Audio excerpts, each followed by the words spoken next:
So go ahead, JJ. You were saying about Death Note. Said you will enjoy it if you never seen If you've never seen Death Note, you could enjoy that movie.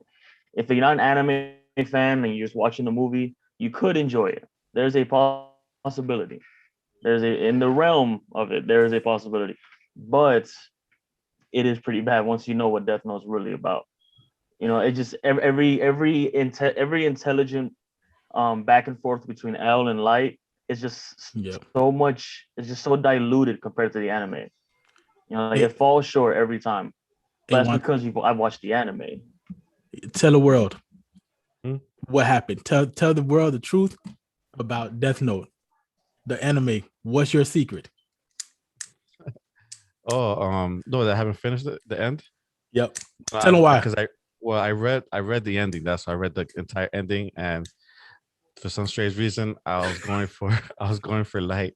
I know he's supposed to be the bad guy. That's because you're demonic. But when I found out how he went out, I was like, man, there's no justice. Somehow running and screaming and all that. I was like, come on, man. Oh shoot! Everybody knows that once L got killed, the anime finished right there. No, that's not when the finish. That's one of JJ's takes right there. Yeah, y'all are crazy. Juan, you're a big Frieza fan, aren't you? Huh? I don't know where I stand with you right now. Well, you broke up. What you said? You broke up. So you must be a big Frieza fan too. Oh.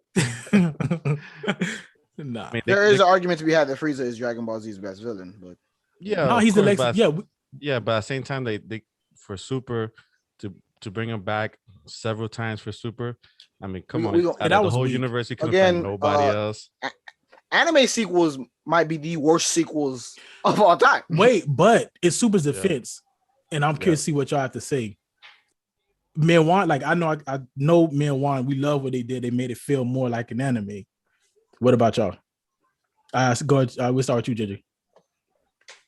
Honestly, I did enjoy Super, but my issue with Dragon Ball Z and Super and everything's the same is it's really good when there's tournaments, but when there's not a tournament that they're training for or they're fighting in, it's kind of boring, you know. It's a lot of yelling, a lot of they're trying to build the story up that you already know the ending to Goku's gonna win.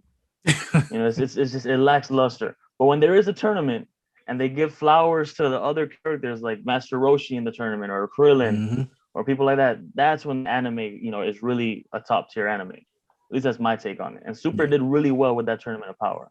Yep. Yeah. Go ahead, Kenny. What about you? I was late in the game on Super because I refused to watch it and everybody else was watching it, but I did finally go ahead and go do that. Thing about it is, it's the same thing with this is the Dragon Ball Z thing. But the thing about it is with Super is they were trying to catch up. Like they saw how the new anime was coming out the gate with that heat, with that action. Because I say this all the time, new anime, some of them have plot, but a lot of them don't. A lot of them is just it's about the action straight out the gates, like Black Clover. Black Clover coming out the gate. God. Tower of God of High School. These things coming out. They're coming out with the action in the first 2 episodes. They're not letting you wait. They're not. So that's what Super tried to do. They knew that they had that tournament. They know that tournaments is probably one of the best things in anime. You can look at any anime. Tournaments almost all. Hunter x Hunter, if not for the beginning being the Hunter exams, I'm not sure I would have finished it. Even though people are like, oh, finish it. You know, you're gonna get to that. You know, Chimera Ants. Chimera Ants took too long. Yeah, but that's the thing. Animes, one of the best tropes in an anime, especially shonen, is a tournament. So they knew, Super new, and from what I know, the manga's still going on, so they still got room to grow. But again, sequels is a hard thing to do.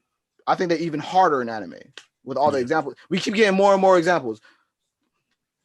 So, like, you know, we're talking about sequels and follow-ups and stuff like that. We didn't get a sequel with Justice League, but we did get, you know, basically the true story that we were promised. Or, well, I guess we were supposed to get, but we never got where the whole Josh Whedon thing happened when Zack Snyder got fired and they had to remake, you know, Justice League entirely. So, you know, I've vented about it, not about the movie itself, but about the universe. But before we get into Zack Snyder's universe, I want to know what, like, you know, each one of y'all think about the movie. And Juan, I'll start with you since you are technically a resident, like, Marvel fan addict. You love both, But if you had to pick a side, you're Team Marvel. So go ahead, because I'm really curious to see what you have to say. Well, I wanted to touch one more time because I didn't get to say about the Dragon Ball Z thing. Okay. Just right quick. Yeah. I mean, piggybacking what you kind of said, Dragon Ball Super, in my opinion, I think was the most modern anime take of Dragon Ball has ever showed. I think. And I want to thank Kenny for listing all of Dragon Ball's children because Dragon Ball Z, a lot of these animes was inspired, especially Naruto and even Black Clover, all of those same protagonists that that has the same feel. But I think part of it also with as far as Super is that you don't go to a Ferrari and want you know what a Ferrari is. Ferrari's gonna be a 2-seater sports car. So Dragon Ball Z kind of delivers on that in the sense of being a 2-seater sports car. You're gonna get what you're gonna get. Yeah. So like, yeah, it's not as deep as a lot of anime, of course, modern animes, but I think it's compared to a lot of parts in Dragon Ball Z where it lagged on and the plots was going in circles. It was more straight to the point. And yeah, Sure. and for me personally, I think I like it when there's an actual villain. I feel like there's more at stake. People dying than a tournament. So I guess everybody has their own take, of course.